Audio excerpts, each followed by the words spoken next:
So the next part now is I want to talk a little bit more about actually if you want to do something a little more sophisticated for debugging.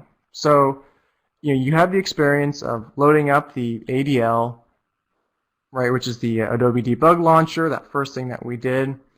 And that's good if you don't have a device handy. You just want to get an idea of proportions and scale.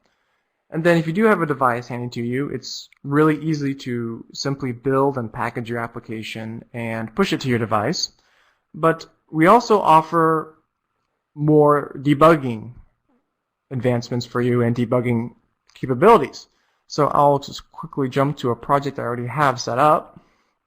It's going to be a little bit more interactive here. So this is a simple multi-touch example I've done. And again, these are all, you can download these. I'll provide a link at the end of the talk.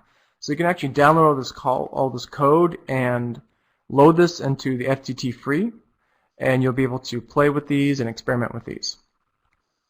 Alright, so what I've done here is, you can see I'm using a simple multi-touch example, and I'm doing a few trace statements here. So what I'm going to do is I'm going to show some of our debugging options, which is simple print statements, which is what you expect, but also how you can have breakpoints in here.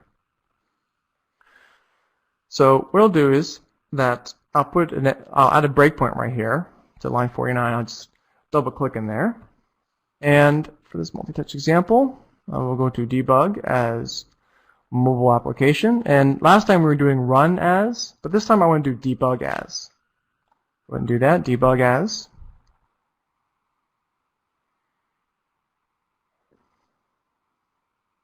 And we see we're going through all of the hoops and everything. Alright, so as you can see, it's already a little different here, because you can see our console now has a little slightly different output. So you can see that this is actually where the debugger has connected. So this is how we know. You can see it's loading in our application, and it's actually showing up on my device right now, and you'll see that I'm about to touch my mobile device right now. And when I push down, and you see that I had a trace come out, right, which is this line right here, but it also triggered a breakpoint. And you can see that the whole debug perspective now has changed. And so this is really handy if you're curious about inspecting actually some finer details about the current state of your application. So I have access to values of properties I've set, labels.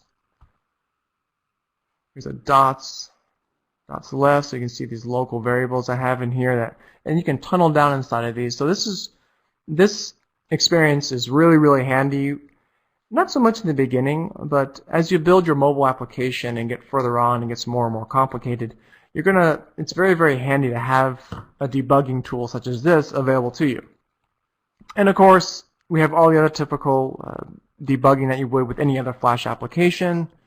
I can step through the code one line at a time, so you can see here we're stepping through things and stepping over in code, and we can walk through the lines of code available to you, and you can see values here that are changing. So that's really how quick and easy it is to just get up and running with FDT free and try out and deploy to your device and really experiment.